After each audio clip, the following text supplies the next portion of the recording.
Hello friends, कैसे हैं आप सब। सर हम बहुत अच्छे हैं, आप कैसे हैं। मैं भी बहुत बढ़िया। मैं आपका दोस्त एंड आपका होस्ट सीए साहिल मित्तल, एक बार फिर से स्वागत है आपका हमारे इस बेहतरीन सब्जेक्ट में जो है ऑडिट। सर अभी हमने जस्ट थोड़ी देर पहले कारों का रिवीजन किया है। अब हम कारों के क्वेश्चन आंसर सॉल्व करेंगे जैसा आपने पहले वाले वीडियो में भी बताया। बट एक इम्पॉर्टेंट अनाउंसमेंट कि ये जो रिवीजन है ये ओनली सीए इंटरमीडिएट लेवल के स्टूडेंट्स के लिए है। ये जो क्वेश्चन बैंक है जो अभी हम डिस्कस करेंगे एंड सॉल्व करेंगे, ये ओनली सीए इंटर के लिए है। उनके पहले 5 अटेम्प्ट में जो क्वेश्चंस पूछे गए हैं कारों से, हम लोग वो डिस्कस करने वाले हैं। ठीक है। भगवान का नाम एक बार फिर से लेंगे और प्यार से बोलेंगे जय श्री राधे। और अब हम स्टार्ट करते हैं कारों के क्वेश्चन आंसर। कारों के क्वेश्चन आंसर ये करने से पहले आप लोग जो इससे पहले वाला वीडियो था रिवीजन वीडियो, वो प्लीज़ देख लें, सुन लें। और कारों का आपके पास अगर नॉलेज रहेगा, पहले से आपको याद रहेंगे क्लोज, एप्लीकेबिलिटी की लिमिट्स, सब कुछ, तभी आप ये क्वेश्चन सोल्व कर पाएंगे। ओके सर, स्टार्ट करते हैं। ये देखिए हमारे पास ये क्वेश्चन बैंक है। ये देखिए मैंने स्पेसिफिकली लिखा हुआ है, ये सी इंटरमीडिएट लेवल के लिए है ये जो क्वेश्चन बैंक है ओनली अभी। तो आइए स्टार्ट करते हैं हम। आपको पता है एग्जाम में आपके पास कितने टाइप के क्वेश्चन होते हैं। सर एमसीक्यू होते हैं, गुड। सेकंड करेक्ट इनकरेक्ट होते हैं, very good. Third sir theory based होते हैं, एंड उसके साथ साथ थ्योरी के साथ साथ केस स्टडी बेस्ड भी आते हैं, बिल्कुल सही। तो जो एमसीक्यू है ना, वो मेनली जो आपका होता है, आईसीआई जो पूछता है कारों के अंदर से, वो मेनली आपको दिखेगा, बहुत ज़्यादा चांसेस होते हैं कि वो एप्लीकेबिलिटी से आपसे एमसीक्यू पूछे, क्योंकि उसमें कुछ कंडीशंस हैं, कुछ लिमिट्स हैं जो कि कंफ्यूज करती हैं एक स्टूडेंट को। तो आइए सबसे पहले हम एमसीक्यू सोल्व करते हैं। सबसे पहला एमसीक्यू जो आपको स्क्रीन पे दिख रहा है वो ये है। आप मेरे साथ साथ सोचना और बताना कि इसका क्या आंसर है। मैं थोड़ा सा जूम इन कर देता हूं इसको।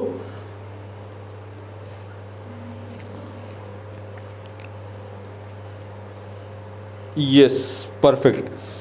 पहला क्वेश्चन है, the companies auditors report order shall dash to every company dash a foreign company unless exempted. कि सर एवरी कंपनी पे लगेगा, मतलब ये होना चाहिए ना, लगेगा। शेल अप्लाई, सर हमारे हिसाब से अप्लाई होना चाहिए to every company including excluding. जल्दी बताओ, इंक्लूडिंग या एक्सक्लूडिंग। वहाँ पे याद पिछले रिवीजन में हमने बोला था कि हर एक कंपनी पे कारों लगेगा इंक्लूडिंग फॉरेन कंपनी। तो यहाँ पे सर हमारे हिसाब से ऑप्शन आना चाहिए आपका ये डी, अप्लाई इंक्लूडिंग, कि एवरी कंपनी पे कारों अप्लाई होगा, apply to every company and including a foreign company. Okay sir, answer दिखा देंगे एक बार, बिल्कुल, लेकिन ओनली इसी का आंसर देखना, नो चीटिंग। फर्स्ट का हमारा क्या है सर, फर्स्ट का है डी। सेकंड क्वेश्चन पे आते हैं अब। सेकंड क्वेश्चन है हमारा, ये है हमारा एप्लीकेबिलिटी बेस, और ये है अच्छा क्वेश्चन है ये। ठीक है, आप इसको मार्क कर सकते हैं, स्टार मार्क कर सकते हैं। फॉर एबीसी प्राइवेट लिमिटेड, आप पहले ये देखें कि वो कंपनी कौन सी है। पब्लिक है तो कारों लगेगा, पब्लिक में तो कोई ही छूट नहीं है।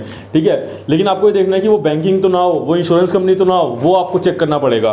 तो एबीसी प्राइवेट लिमिटेड, मैंने आपको एक चीज़ और बताई थी कि सर प्राइवेट कंपनी जहाँ पे भी होगी ना, तो ये चीज़ देख लेना कि वो स्मॉल कंपनी में पहले आ रही है नहीं आ रही। अगर वो स्मॉल कंपनी में आ गई तो प्राइवेट कंपनी की जो कंडीशंस हैं वो चाहे फुलफिल कर रही हो या ना कर रही हो, हमें उससे मतलब नहीं है। स्मॉल कंपनी है तो भाई बाहर आ जाओ आप कारों से। तो एबीसी प्राइवेट लिमिटेड के आपको 2 साल के फाइनेंशियल दे रखे हैं, 18-19 एंड 19-20। डिस्कस एप्लीकेबिलिटी, बताओ होगी या नहीं होगी। तो बताओ कैसे इसको चेक करोगे। इसको चेक ऐसे करोगे आप एग्जाम में कि आपको पहले ये देखना है, नंबर 1 आपका जो गेट नंबर 1 है कि ये सर स्मॉल कंपनी है या नहीं है। वो क्या चेक करेंगे सर, उसकी सर आपने बताया था हमें कि उसकी paid up share capital sir 50 lakh तक हो सकती है, बिल्कुल ठीक। और आपने एंड बताया था कि एंड उसकी जो टर्नओवर है वो सर 2 करोड़ तक हो सकती है। बट सर इसमें एक इसमें पॉइंट था मेन, कि जो टर्नओवर है ना वो लास्ट पीएनएल की चेक करेंगे, पिछले साल के पीएनएल की चेक करेंगे, करंट ईयर की चेक नहीं करेंगे। करंट ईयर लिख करके क्रॉस मार दो कि करंट ईयर की चेक नहीं करेंगे सर, बिल्कुल सही। बिकॉज अब क्वेश्चन में आप देखोगे ना, अब मेरे को बताओ 1920 देखते हैं, पहले 18-20 देखते हैं। 1920 में पेड अप कैपिटल 40 लाख है, ठीक है सर। रिजर्व्स तो सर देखने ही नहीं है उसके लिए, आपका स्मॉल कंपनी के लिए।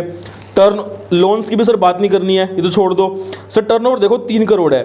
आपने अगर ढंग से आपको याद नहीं है ना कि स्मॉल कंपनी की जो टर्नओवर है करंट ईयर की देखते हैं, पिछले ईयर की देखते हैं, तो आप बोलोगे सर स्मॉल कंपनी नहीं है ये, बिकॉज टर्नओवर 2 करोड़ से ऊपर है, जबकि टर्नओवर हम लास्ट ईयर की देखते हैं। और लास्ट ईयर कौन सा है 1920 का 18-19 में टर्नओवर कितनी थी 2 करोड़।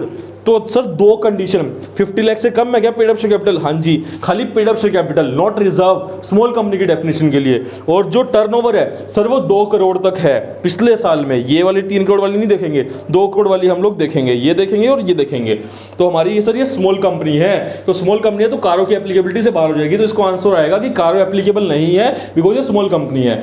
जिसने मिक्स किया स्मॉल कंपनी और प्राइवेट कंपनी को, वो ऐसे लिख के आएगा कि ये स्मॉल कंपनी है या नहीं है, और प्राइवेट कंपनी की कंडीशन भी चेक करके आएगा वो, क्योंकि उसने वो चीज मिक्स कर दी। और जबकि मैंने आपको नोट अलग से दिया हुआ है मेरे नोट्स के अंदर, मैं आपको एक बार फिर से दिखा भी देता हूं नोट्स। ये देखो, ये नोट के अंदर मैंने यहाँ पे ये वाला नोट, ये वाले नोट पे ये क्वेश्चन था, क्वेश्चन नंबर जो 2 है हमारा, वो इस नोट के ऊपर है कि अगर कंपनी स्मॉल कंपनी है तो हम बाकी जो कंडीशंस हैं वो चेक नहीं करेंगे प्राइवेट कंपनी की, और उसको बाहर कर देंगे कारों से। डन। तो इसका क्या आएगा answer, not applicable as it is a small company, not applicable as it meets the criteria for private limited company, not applicable because of the reason, A and B दोनों बोल रहा है, दोनों नहीं है, ओनली ए, नॉट एप्लीकेबल। तो second का आपका आंसर क्या आएगा यहाँ पे, सेकंड आप देखो, सेकंड का आएगा ए। डन। ए ऐसे क्वेश्चन फंसेंगे जहां पे आपको लिमिट वाले फंसेंगे और वहां पे आपको कंफ्यूजन क्रिएट होगी, और एमसीक्यू में तो आपको हमेशा लगेगा कि यार ये ऑप्शन है या ये ऑप्शन है, तो वहां पे आपकी रिवीजन, नंबर ऑफ टाइम कितना आपने रिवाइज किया है, कितना समझा है, वही काम आने वाला है एग्जाम में। Got it? बिल्कुल सर।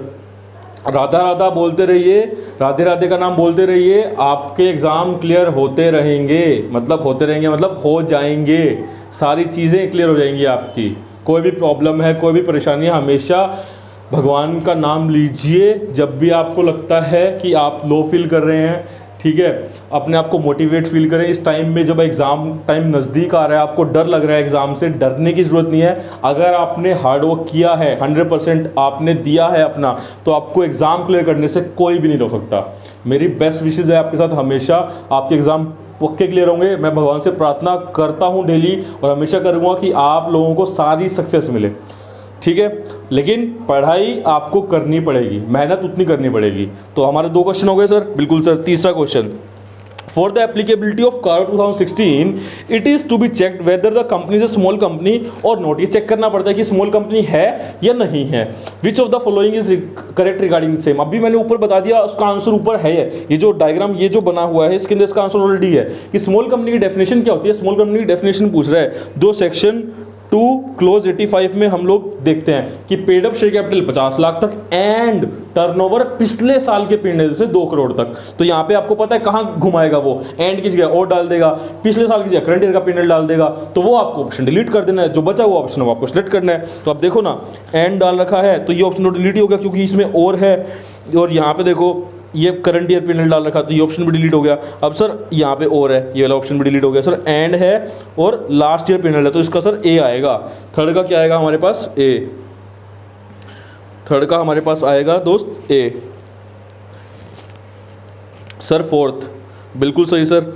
कारो 2016 किस पे एप्लीकेबल नहीं है सर? आपने बताया था एसबीएस का consolidated IPO, section 8 company, banking company, small company, consolidated FS पे नहीं लगता, इंश्योरेंस कंपनी पे नहीं लगता, प्राइवेट कंपनी पे नहीं लगता, subject to some conditions, and 1% company पे। तो देखो इनमें से कौन सा है, 1% कंपनी दिख रहा है सर। फॉरेन कंपनी पे तो लगता है, ब्रांच पे भी लगता है, और जो बोल रहा है किस पे एप्लीकेबल नहीं है, तो 1% कंपनी पे एप्लीकेबल नहीं है। तो फोर्थ का आएगा आपका answer A.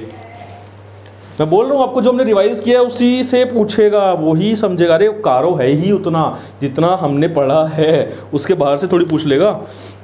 You have been appointed as the auditor of ABC Limited, which is engaged in manufacturing और फर्टिलाइजर की एक कंपनी है ABC Limited, जिसके आप ऑडिटर हो और वो फर्टिलाइजर बनाती है। अब ये बताओ कि कारो रिपोर्टिंग के हिसाब से आप क्लोज 6 में, मैंने आपको बताया था ना, क्लोज का नंबर और हेडिंग आपको याद होनी चाहिए, जो राजा वाली स्टोरी भी बताई थी, इसीलिए कि क्लोज 6 में कौन सा आता है सर। हमने बताया था कि उसके पास फिक्स्ड एसेट्स थी, इन्वेंट्री थी, close 2 loans advances, close 3 loan investment guarantee security, close 4 public deposit, close 5 6 था कॉस्ट रिकॉर्ड्स। तो आप क्लोज 6 में कहाँ रिपोर्ट करते हो, कॉस्ट रिकॉर्ड। लेकिन मैंने एक चीज़ और बताई थी कि हम लोग क्लोज 6 के अंदर जो रिपोर्ट करते हैं वो कॉस्ट रिकॉर्ड्स के बारे में बोलते हैं हम लोग। और कोस्ट ऑडिट के बारे में कुछ नहीं बोलते हैं। और एक क्वेश्चन आप देखोगे ना, इसके ऑप्शन देखो आप, पहला ऑप्शन बोल रहा है auditor is required to comment on the maintenance of cost records by the company, जो प्रिस्क्राइब किया 148 में। सर हाँ यही बोलता है। उसके अलावा वाले ऑप्शन देखो एक बार, cost audit, cost record as well as cost audit, cost record, cost audit, secretarial audit, इसके बारे में बोलना होता है। नहीं सर, किसी के बारे में नहीं बोलना होता, बस कोस्ट रिकॉर्ड कंपनी ने मेंटेन किए हैं या नहीं किए उसके बारे में आपको रिपोर्ट करनी होती है क्लोज 6 के अंदर कारों में। तो बिल्कुल ठीक। तो सर इसका आएगा ऑप्शन ए। फिफ्थ का क्या आएगा? Option A. सर 6 क्वेश्चन पे आ गए। बिल्कुल 6th question, the term revenue for the purpose of applicability of कारो। रेवेन्यू का मैंने मतलब बताया था ना कि कारो की एप्लीकेबिलिटी के लिए रेवेन्यू का मतलब होता है टोटल रेवेन्यू जो शेड्यूल 3 में आता है आपका, जिसमें अदर इनकम भी इंक्लूड होगी और जिसमें डिसकंटिन्यूइंग ऑपरेशन अगर कोई थे तो उसका जो रेवेन्यू होगा वो भी उसमें इंक्लूड होगा। तो इसमें क्या क्या इंक्लूड होता है सर? टोटल रेवेन्यू जो डिस्क्लोज करते हैं हम लोग शेड्यूल 3 में, बिल्कुल sir. Other income, yes sir. And discontinuing operation, बिल्कुल सर। तो ऑल ऑफ दीज है क्या? यस सर, इसका आंसर है ऑल ऑफ दीज। तो 6th का क्या है हमारा? डी, ऑल ऑफ दीज कि सर ये सब कुछ इंक्लूड होता है इसके अंदर। 7th, स्टेटमेंट 1, अब ये बोल रहा है 2 स्टेटमेंट दी हुई है आपको, स्टेटमेंट 1, स्टेटमेंट 2।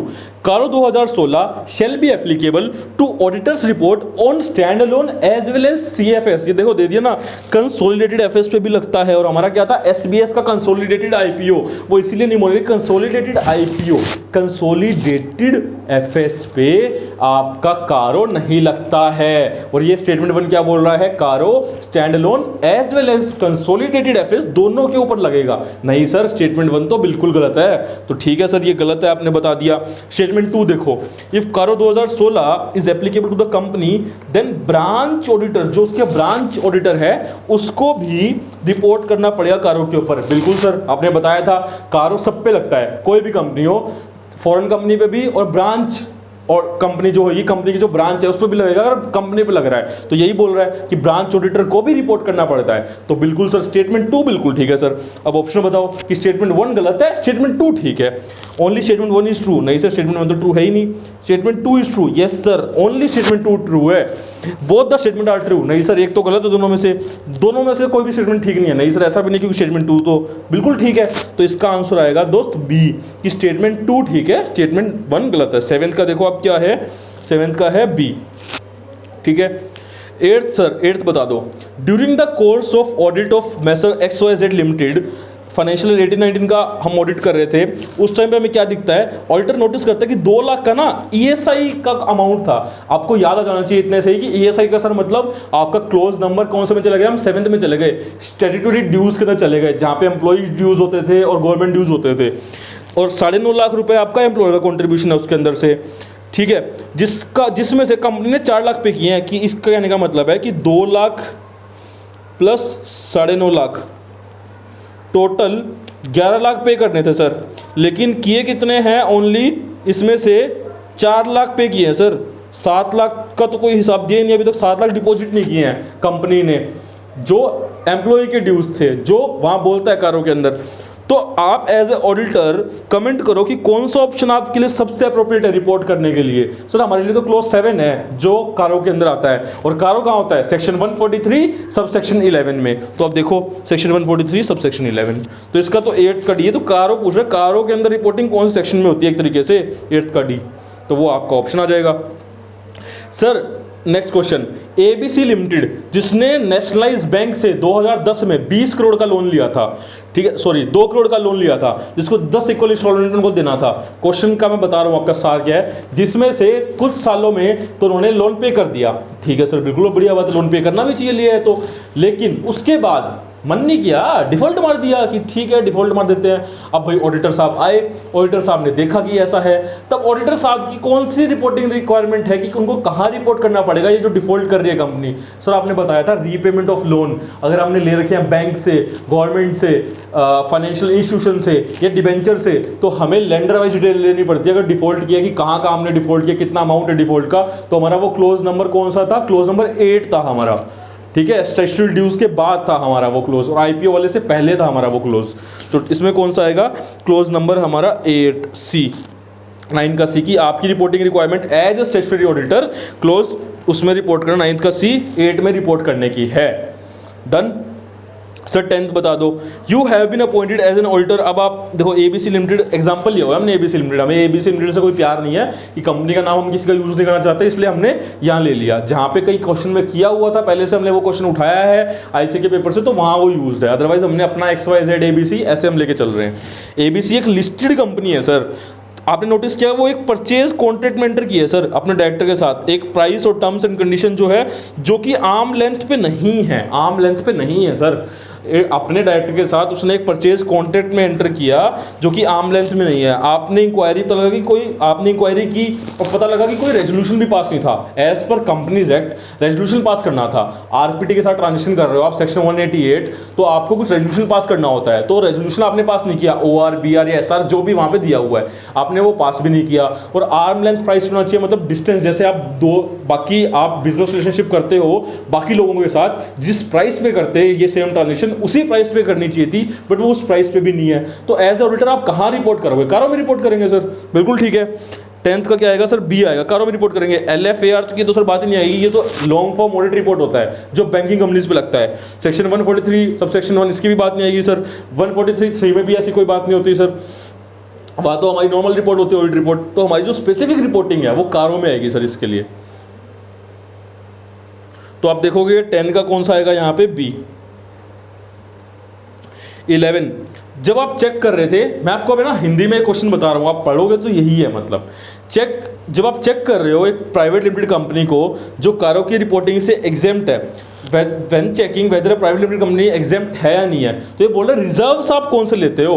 कैपिटल रिजर्व लेते हो, रेवेन्यू रिजर्व लेते हो, रिवैल्यूएशन रिजर्व लेते हो, सारे लेते हो। सर मैं आपने क्या बताया था रिवीजन में? तेरा रिजर्व, मेरा रिजर्व, इसका रिजर्व, उसका रिजर्व, छोटा रिजर्व, बड़ा रिजर्व, सारे रिजर्व लेंगे हम लोग। तो ऑल ऑफ दीज सारे रिजर्व कंसिडर करते हैं जब हम वो लिमिट निकालते हैं। पीडब्ल्यूसी capital and all reserve 1 crore तक होने चाहिए, वो वाली लिमिट के लिए सर सारे रिजर्व्स लेते हैं। इसमें कैपिटल भी आ गया सर, जनरल भी आ गया सर, और रिवैल्यूएशन भी आ गया सर। तो ऑल ऑफ दीज, तो 11th का सर आएगा हमारा all of these. Done sir.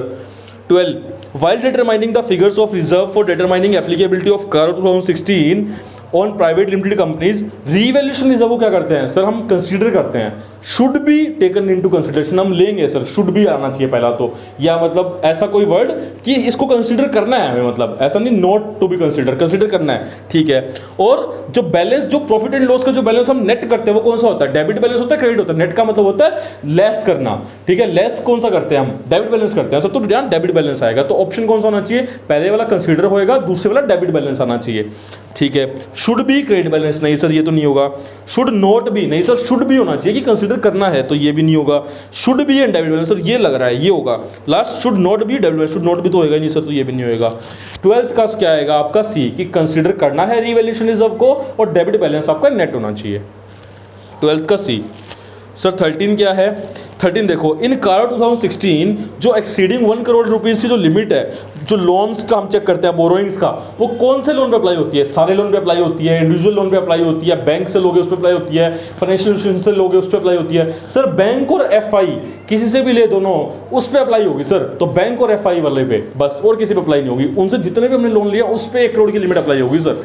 बिल्कुल ठीक है आपकी बात, और आप बहुत अच्छा कर रहे हो। आप ऐसे ही नीचे आपको जो 4 ऑप्शन है ना, वो देने से पहले अगर माइंड में आंसर आ गया या आगे कि ये हो सकता है इसका, तो आपके 2 ऑप्शन तो ऐसे ही हट जाएंगे 4 में से, बाकी 2 में से आपको फिर पता लगाना है, ठीक है। तो यही प्रैक्टिस आपको फॉलो करनी है। क्वेश्चन पढ़े नीचे, पहले ऑप्शन ना पढ़े, क्वेश्चन पढ़े, सोचे, वहां पहुंच जाए उसके अंदर कि हाँ यार ये था और ऐसा ऐसा होना चाहिए, हमारे हिसाब से ये ऑप्शन होना चाहिए हमारे हिसाब से। अब फिर देखने ऑप्शन क्या है? इंडिविजुअल लोन, नहीं sir. Aggregate of all loans from bank और FI, यस सर, ये लग रहा है sir. Aggregate of all loan from bank, FI और एनी अदर कंपनी, नहीं सर, एनी अदर कंपनी था ही नहीं वहां पे। Individual loan from any bank, नहीं सर, इंडिविजुअल लोन नहीं है। Aggregate of loan, individual loan का मतलब हो गया एक बैंक से आपने 1 करोड़ ले रखा है, दूसरे बैंक से आपने 50 लाख ले रखा है, तीसरे बैंक से आपने 2 करोड़ ले रखा है, तो हर एक बैंक का 1 करोड़ रुपए चेक करेंगे, ऐसा नहीं है। इंडिविजुअल लोन की बात नहीं कर रहा, एग्रीगेट कि 5 बैंक से अगर आपने, कह रहा हूँ 30-30 लाख रुपए ले रखे हैं, तो आपका ये हो गया 1.5 करोड़, तो आपकी लिमिट से बाहर हो गए आप। एग्रीगेट, तो आपका ऑप्शन आएगा इसमें बी, 13 का आएगा आपका बी। 14 जो है आपका वो क्या बोलता है, अंडर पैरा 7 आपको याद रहना चाहिए। अभी वो स्टोरी सर 6 कॉस्ट रिकॉर्ड का था, अभी हमने ऊपर भी याद किया। 7 हमारा स्टेचुटरी ड्यूज का था, जहां पे एम्प्लॉय ड्यूज और गवर्नमेंट ड्यूज होते हैं और डिस्प्यूटेड ड्यूज होते हैं, वो बोला था सर। ठीक है, बिल्कुल बढ़िया, बहुत बढ़िया। एक बार प्यार से बोल दो जय श्री राधे, मजा आ जाएगा। जय Shri Radhe sir. Under para 7 statutory auditor is required to report the extent of arrears. Sir arrear उसको रिपोर्ट करने होते हैं, मैंने बताया था ना। ऐसा तो नहीं है कंपनी ने डिफॉल्ट किया, एक दिन डिले हुआ कंपनी ने पे करने में स्टेचुटरी ड्यूज जो थे, तो क्या रिपोर्ट कर दोगे क्या? नहीं सर, 6 मंथ्स के आउटस्टैंडिंग होने चाहिए कम से कम, तब जाके रिपोर्ट करेंगे। तो क्या ना चाहिए, ऑफ मोर देन 6 मंथ्स के अगर आउटस्टैंडिंग खड़े हैं तब जाके हम लोग रिपोर्ट करेंगे। तो 14 का क्या आएगा आपका, option number B 6 months. Sir last question, और इसको भी आप सामा कर सकते हैं, ये भी अच्छा क्वेश्चन है। जो मैंने आपको बताया था, वहां पे बोला था मैंने कि पेड अप शेयर कैपिटल में मैंने आपको बताया था ना, subscribe share capital plus bonus share allotted minus unpaid call amount plus forfeited amount जो आपका शेयर पे जो रिसीव है वो, और share application money pending allotment आपने शेयर की नहीं है, एप्लीकेशन मनी आ गई है आपकी। जैसे IPO वगैरह केस में होता है कि लोग पहले अप्लाई करते हैं, ठीक है, और अलॉटमेंट उनको मिलती नहीं है, तो अलॉटमेंट मनी आपके पास आ गई बट आपने शेयर अलॉट नहीं किए, एप्लीकेशन मनी आ गई आपके पास, तो वो आपकी कंसीडर नहीं होगी। तो ये क्वेश्चन उसी के ऊपर बेस्ड है, आप देखना और आप निकालना, मेरे साथ पेपर पेन लेके बैठो और साथ में निकालो। चलो स्टार्ट करते हैं। Sir paid up share capital 40 lakh रुपए, जिसके अंदर ना 5 लाख रुपए अनपेड कॉल के ऐड हैं, तो क्या करूं, इसको लेस कर दूं ना। हाँ जी सर, 40 लाख के अंदर से पहले आप 5 लाख रुपए तो लेस कर दो सर, कितने आ गए, 35 लाख आ गए सर, बिल्कुल ठीक है। सर प्रेफरेंस शेयर के लिए भी पैसा आया है, वहां पे क्या बात हुई थी कि इक्विटी शेयर हो या प्रेफरेंस शेयर हो, दोनों इंक्लूड होंगे, याद है ना। हाँ जी सर, दोनों इंक्लूड हो रहे हैं। 25 लाख प्रेफरेंस शेयर इंक्लूड हो गए। सर बोनस शेयर के 7 लाख, बिल्कुल, मैं बोनस शेयर के 7 लाख रुपए भी इंक्लूड होंगे आपके इसके अंदर। सर नेक्स्ट 10 लाख, सर ये इंक्लूड होंगे क्या, share application money pending allotment? नहीं बेटा नहीं, ये इंक्लूड होंगे नहीं, मैंने आपको बताया था। तो सर 10 लाख का कुछ नहीं करना अपने को लेना ही नहीं है उसको। तो सर कितना होगा ये, 30 60, सर 67 लाख हो गया। वहां पे क्या था, paid up share capital plus all reserves. अब रिजर्व्स भी तो लेने पड़ेंगे ना, तो रिजर्व्स कितने हैं सर, ये रिजर्व है सर 15 लाख 10 लाख, दोनों रिजर्व आएंगे सर। हाँ जी, बैलेंस P&L का आएगा, ये बैलेंस पॉजिटिव देखा तो ये डेबिट क्रेडिट बैलेंस है, और ये आपका 10 लाख कैपिटल रिजर्व है 25 लाख। सर ये तो टोटल सर हो गया हमारा 92 लाख हो गया सर, ये हमारा टोटल, ये आप जो बता रहे हो ना, ये हमारा टोटल हो रहा है सर, ये 92 लाख का हो रहा है। तो 92 लाख वहां पे लिमिट कितनी थी सर, 1 CR की थी, 1 करोड़ की थी। तो क्या कारो एप्लीकेबल होगा इस कंडीशन के हिसाब से? नहीं सर, 1 करोड़ से तो ऊपर नहीं गए, तो ये कंडीशन तो फुलफिल है। सर क्या इस क्वेश्चन में कहीं पे ऊपर पढ़ के बताओ मेरे को, क्या प्राइवेट लिमिटेड कंपनी ये लिखा है कि वो होल्डिंग या सब्सिडरी है किसी कंपनी की? नहीं सर, कुछ नहीं लिखा। तो यही मानेंगे ना कि वो नहीं है, होल्डिंग या सब्सिडरी नहीं है किसी पब्लिक कंपनी की। बिल्कुल सर, 2 कंडीशन सेटिस्फाई। तीसरा ये बताओ इसके बोरोइंग्स कितने हैं? सर यहाँ कुछ लिखा हुआ है कि इनके जो बोरोइंग्स है ना, किसी भी टाइम पे कोई बोरिंग नहीं है, note of for any boring, 0 boring है सर। तो 1 करोड़ से कम है मतलब, तो ये कंडीशन फुलफिल, 3 कंडीशन फुलफिल। चौथी कंडीशन सर रेवेन्यू की थी, जो इनका रेवेन्यू है ना सर टोटल वो 60 लाख है सर। अरे वहां तो 10 करोड़ की लिमिट है, तो सर ये कंडीशन भी फुलफिल, चारों कंडीशन फुलफिल है सर। तो क्या कारो इस पे लगेगा? नहीं, कारो इस पे एप्लीकेबल नहीं होगा। मेन जो इसमें चीज थी वो थी पेड अप शेयर कैपिटल में क्या क्या आता है, क्या क्या नहीं आता। इक्विटी प्रेफरेंस दोनों आते हैं, अनपेड कॉल का अमाउंट अगर ऐड हुआ है तो लेस करेंगे, share application money pending allotment को कंसीडर नहीं करेंगे, अगर वो ऐड हुआ होता तो उसको लेस कर देते, ठीक है, और रिजर्व हम सारे लेते हैं। तो ये मेन है, आप ऐसे भी निकाल सकते हो इसको, 82 लाख को आप बेस लो, इसमें से 10 लाख ये हटाओ और 5 लाख ये वाले हटाओ, 15 लाख 82 में से हटाओगे तो कितना बच गया 67, और 67 ही हमारा यहाँ पे निकला हुआ है। तो ऐसे भी आप निकाल सकते थे। तो आपको ये कैलकुलेशन करके दिखानी पड़ेगी एग्जाम के अंदर, अगर ये क्वेश्चन करेक्ट इनकरेक्ट या थ्योरी में अगर ऐसा कुछ क्वेश्चन आ जाता है। लेकिन ये क्योंकि MCQ में है तो आपको ऑप्शन बताना है। ऑप्शन देखो इसके, ये सारी इसने कहानी इसने देखो यहाँ पे लिख ही दिया है, इसने 3 कंडीशन 4 कंडीशन यहाँ पे बोल दिया है कि ऐसा ऐसा है कि कारो तब एप्लीकेबल नहीं होता जब प्राइवेट कंपनी पे ये नहीं होता, ऐसा कुछ इसने बोल दिया प्रॉपर, जो हमने यहाँ पे डिस्कस किया है। अब ये बोल रहा है इसमें से बताओ कौन सा रीजन है कारो की एप्लीकेबिलिटी ना होने का या होने का। ये बोल रहा है कारो एप्लीकेबल होगा, पहली बात तो सर ये वाला ऑप्शन तो डिलीट ही हो जाएगा क्योंकि कारो इस पर एप्लीकेबल है ही नहीं, तो डिलीट ही कर दो। देख के आगे पढ़ना ही नहीं, अपने को टाइम बचाना है, अपने को टाइम मैनेजमेंट भी करना है। पूरा 2 लाइन का इसका ऑप्शन पढ़ने बैठ गए, 8 लाइन हो गई, टाइम कंज्यूम हो रहा है ना। आपको पता है कि शेल बी एप्लीकेबल लिखा हुआ है, नहीं है। आगे भी लिखा हुआ है शेल बी एप्लीकेबल, ये भी ऑप्शन नहीं है, पढ़ने की जरूरत नहीं आगे। अब सर ये दोनों ऑप्शन है, shall not be applicable, not be applicable. अब एप्लीकेबल क्यों नहीं है?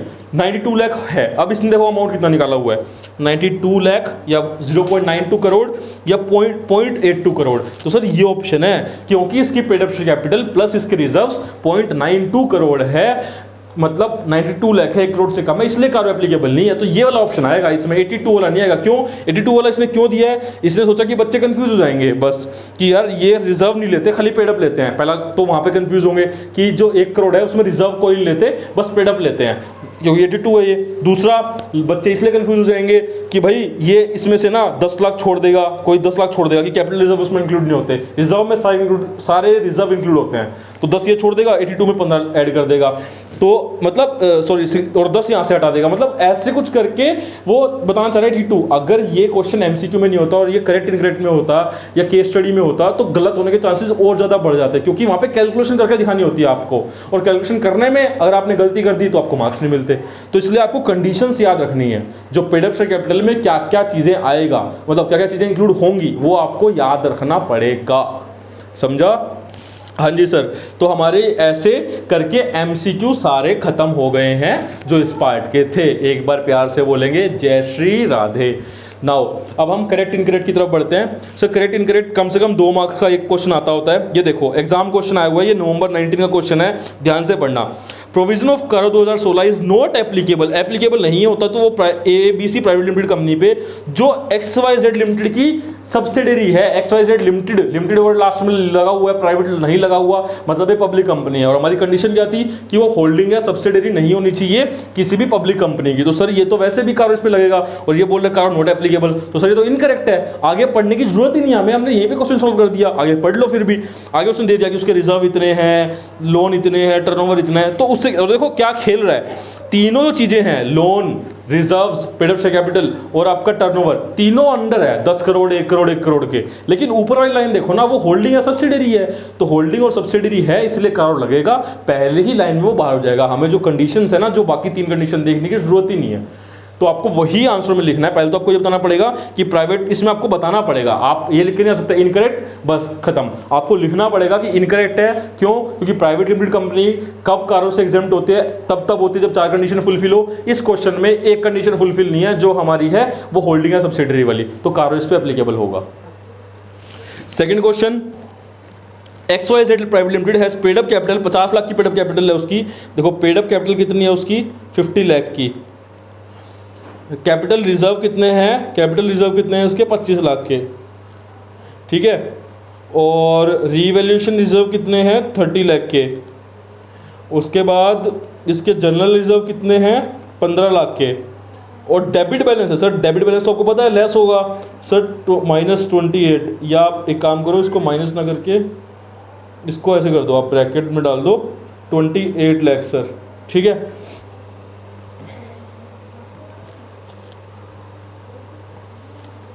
सर 28 लाख, ठीक है। और कंपनी ने बोल रहा है कोई लोन नहीं ले रखे सर, पूरे साल में कोई लोन नहीं ले रखे, और उसका जो रेवेन्यू है वो 8 करोड़ है। तो बताओ कारो एप्लीकेबल होगा नहीं होगा? सर इसका आप कैलकुलेट कर लो कितना बनेगा। ये 2 लाख, ये बनेगा सर 92 लाख, सर ये 92 लाख बनेगा सर। तो सर ये तो 1 करोड़ से कम है सर, लेस देन 1 करोड़ है सर, तो कारो एप्लीकेबल होगा नहीं होगा? सर बाकी 2 कंडीशन जो है, ये होल्डिंग सब्सिडरी नहीं है, नहीं दे रखा तो मानते हैं नहीं है। इसका टर्नओवर 10 करोड़ से कम है, बिल्कुल है। इसकी जो बोरिंग से 1 करोड़ से कम है, बिल्कुल है। 4 कंडीशन सेटिस्फाई है सर, तो इसलिए कारो इस पर एप्लीकेबल नहीं होगा। ये देखो कैलकुलेशन की हुई है और कारो एप्लीकेबल नहीं होगा।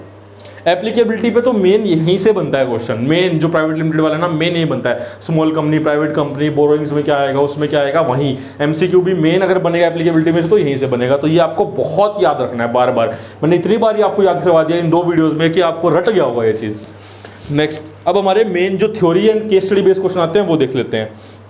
आप बताओ, ये देखो मई 18 में पूछा हुआ है, मई 18 में, अब भी थोड़े टाइम पहले, 2 नंबर का प्राइवेट प्लेसमेंट। सर कौन सा था? क्लोज नंबर 14 था सर प्राइवेट प्लेसमेंट का, जहाँ पे जिस पर्पज़ के लिए यूज़ किया, उस पर्पज़ के लिए, जिस पर्पज़ के लिए हमने लिया है, जो प्राइवेट प्लेसमेंट या प्रेफरेंशियल अलॉटमेंट से या कन्वर्टेबल डिवेंचर से जो पैसा उठाया है, वो उस पर्पज़ के लिए यूज़ किया है या नहीं किया। सेक्शन 42, मैंने शायद वो रिविजन वीडियो में मैं बताना भूल गया था, सेक्शन 42 की कंप्लायंस आपको चेक करनी पड़ती है कंपनीज एक्ट की। तो सेक्शन 42 जो कंप्लायंस करने के लिए बोलता है वो की है या नहीं की, वो आपको बताना पड़ता है, नहीं की तो आप एक और रिपोर्ट करना पड़ता है। देखो सेक्शन 42, आई थिंक ये रिवीजन में बताना रह गया, तो यहाँ पे मैंने कवर कर दिया।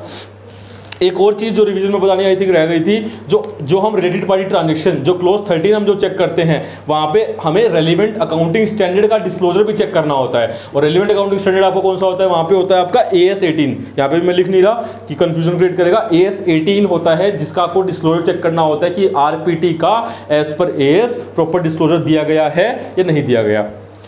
नेक्स्ट सर, इसका यूटिलाइजेशन ऑफ IPO वाला देखो दोनों दे दिए इसके अंदर, दोनों था ना। इसका कौन सा था सर, आपने बताया था, इसका था सर क्लोज नंबर 9 था हमारा, कि IPO FPO या टर्म लोन से जो हमने पैसा उठाया है वो उस पर्पज़ के लिए यूज़ किया है या नहीं किया। नहीं किया तो रिपोर्ट करना है। और अगर बाद में एक बार नहीं किया, बाद में रेक्टिफिकेशन कर दी, मतलब मान लो कंपनी ने एक बार पैसा उठाया बट यूज़ नहीं किया, फिर बाद में कंपनी ने उस चीज़ को ठीक कर दिया, एक बार थोड़े टाइम के लिए कहीं और यूज़ कर दिया, फिर बाद में उसको उसी पर्पज़ के लिए यूज़ कर दिया जिसके लिए किया है, तो वो भी आपको रिपोर्ट करना पड़ेगा as auditor.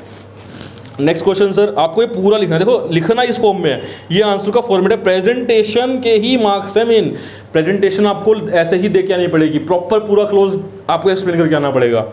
Next sir, company ने फंड रेज किए हैं फुल्ली कन्वर्टेबल डिवेंचर से। अगर किसी ने खाली प्राइवेट प्लेसमेंट ऑफ शेयर और प्रेफरेंशियल अलॉटमेंट ऑफ शेयर में डिवेंचर वर्ड पे ध्यान नहीं दिया तो उसको समझ में नहीं आया कहाँ से पूछा है। तो अगेन ये क्लोज नंबर 14 से आपका क्वेश्चन पूछा गया है, जो आपका 4 मार्क्स का था नवंबर 18 में। लास्ट एक साल दो साल हो जाएंगे, हाँ 2 साल पहले ये क्लोज 14 से आपका क्वेश्चन पूछा हुआ है। वही आपको बोलना है कि टर्म लोन के पर्पज़ से लिया है, सॉरी जिस पर्पज़ के लिए लिया है उस पर्पज़ के लिए यूज़ किया है और सेक्शन 42 की कंप्लायंस की है नहीं की।